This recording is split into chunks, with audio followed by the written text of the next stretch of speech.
Sup? Name's Squash Gonzalez. I took part in the Duelist Cup, and I don't really have enough time to finish the first stage. 20 stages? Kidding me?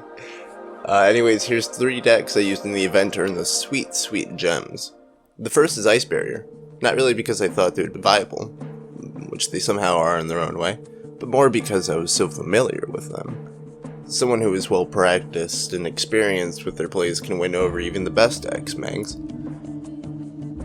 And I made a few changes, none too big.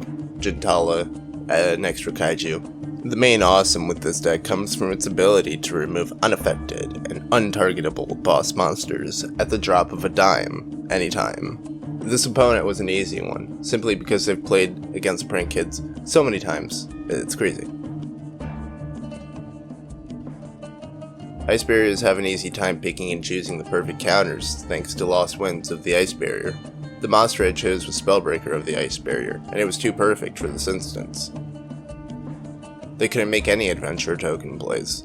This is also what it looks like when you set up the perfect Mega Trish.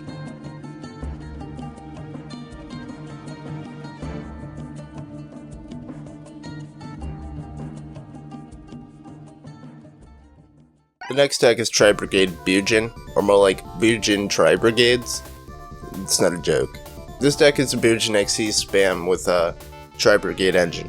You can use Tri-Brigade effects alongside the Bujin effects appropriately, with no hindrance in your plays, while also setting up big plays with either archetype's anime cards. Bujin Carnation, Revolt, Bujin Intervention, Revolt. This deck is alright. I'd recommend it if you absolutely must win at all costs. It's a fun, challenging deck to try out. Don't mind my unfamiliarity with the Tri-Brigade Mangs. I haven't really had the time to mess around with them like that. In hindsight, I realize this first turn here could have been wilder than it ended up being. But it's all good considering how horrible my opponent's Survivor mill ended up being. Like, a bad mill and they got a Survivor? That's rough. With not many plays to make, this opponent's biggest Mang was simply a banish, so GG.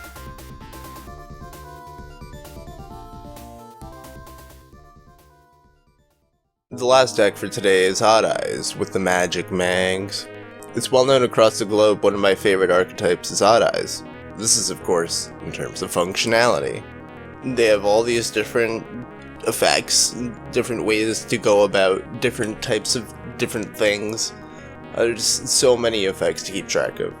Also, its defensive ability and recurability are very ridiculous for a bunch of Dragos with more than 2400 attack.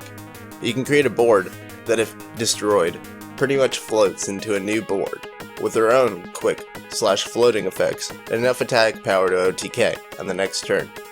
And the only thing is, they don't do well with getting rid of untargetable, unaffected monsters with more than like 3000 attack outside of battle. They have a difficult time with that. There are a heck of a lot of good searchers here with these guys. Stuff like Spiral Strike and Arc Pendulum Dragon really tie the deck together. The biggest Pendulum Odd Eyes Revolution, is a fun thing to loop with Oath Dragon. You could also copy its Field Wipe effect with Supreme King Venom's effect, which I do quite often despite the LP cost. Speaking of Supreme Kings, this deck can absolutely use the support given to them by the Supreme King cards. All of them. Unfortunately, I don't have enough brain power to incorporate such a strategy into this deck. Also, I really like to keep Arc Pendulum Dragon on the scales at all times for that recurability type protection. Maybe I'm tiny braining that though. These are the 3 decks I used in the Duelist Cup. Well, Squash out.